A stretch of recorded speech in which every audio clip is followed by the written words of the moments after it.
Hello viewers, ఈ Sunday special చేపల పులుసు ఈజీగా ఎలా చేసుకోవాలో ఇప్పుడు మనం చూసేద్దాం. బట్ ఎంత క్లీన్ చేసినా ఇంట్లో క్లీన్ చేయాల్సిందే. కొంచెం కల్లుప్పు తీసుకొని ఇలా చేప ముక్కని మంచిగా క్లీన్ చేయాలి. తర్వాత ఫ్రెష్ వాటర్తో కడిగి పక్కన పెట్టుకోవాలి. ఇప్పుడు పులుసు కోసం కొంచెం చింతపండు నానబెట్టుకోవాలి. 2 టమాటా, ఒక కాల్చిన ఉల్లిగడ్డ తీసుకొని పేస్ట్ చేయాలి. ఆ తర్వాత కొంచెం జీలకర్ర, మెంతులు వేయించి పొడిలా చేసుకోవాలి. చేపల పులుసు కోసం ఒక గిన్నె తీసుకొని దాంట్లో 4 నుంచి 5 గంటల ఆయిల్ వేసుకోవాలి. ఆయిల్ వేడి అవ్వగానే పోపు దినుసులు, 4 నుంచి 5 పచ్చిమిర్చి, కొంచెం కరివేపాకు, కొంచెం ఉల్లిగడ్డ వేసి కాసేపు కలుపుతూ మగ్గనివ్వాలి.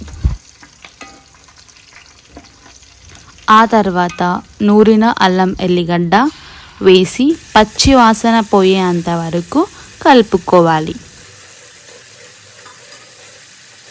ఆ తర్వాత ముందుగా తయారు చేసుకున్న పేస్ట్ వేసి కలుపుకుంటూ ఉడికించుకోవాలి. ఒక 5 నిమిషాలు ఉడికిన తర్వాత కొంచెం పసుపు వేసి కలుపుకోవాలి. నూనె ఇలా పైకి తేలినప్పుడు కొంచెం కారం వేసి కలుపుకోవాలి. పులుసు ఇలా కొంచెం దగ్గర పడ్డాక చింతపండు రసం వేసుకోవాలి. ఇలా 5 నుంచి 6 నిమిషాలు అయ్యేంత వరకు ఉడికించుకోవాలి. ఆ తర్వాత సరిపడ ఉప్పు వేసి మగ్గనివ్వాలి.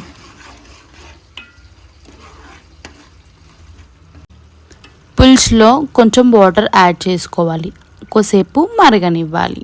ఆ తర్వాత కొంచెం జీలకర్ర, మెంతుల పొడి వేసి కలుపుకొని పులుసుని మరగనివ్వాలి. కొంచెం ధనియాల పొడి వేసి ఈ మరుగుతున్న పులుసులో చేప ముక్కలని ఒక్కొక్కటిగా వేసుకొని కాసేపు ఉడకనివ్వాలి. ఆ తర్వాత చేప ముక్కలని తిప్పుకోవాలి.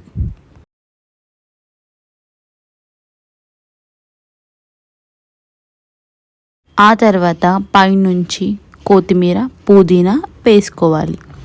గిన్నెని ఇలా ఒకసారి ఇలా తిప్పుతూ కలపాలి. గరిటెతో కలిపితే ముక్కలు విరిగిపోతాయి, అందుకే ఇలా గిన్నెని తిప్పాలి. ఇక మూత పెట్టి 4 నుంచి 5 నిమిషాల పాటు ఉడికించి స్టవ్ ఆఫ్ చేయాలి. చేపల పులుసు రెడీ. కానీ వెంటనే తినకుండా కాసేపు ఉప్పు, కారం అన్నీ మంచిగా ముక్కకు పట్టే వరకు ఆగి తింటేనే ఆ రుచి తెలుస్తుంది. అంతకంటే వండిన 1 రోజు తర్వాత తింటేనే అసలైన చేపల పులుసు రుచి ఏంటో అర్థమవుతుంది. చేపల పులుసు ఈజీగా ఎలా చేసుకోవాలో మీకు కూడా అర్థమైనట్టుంది.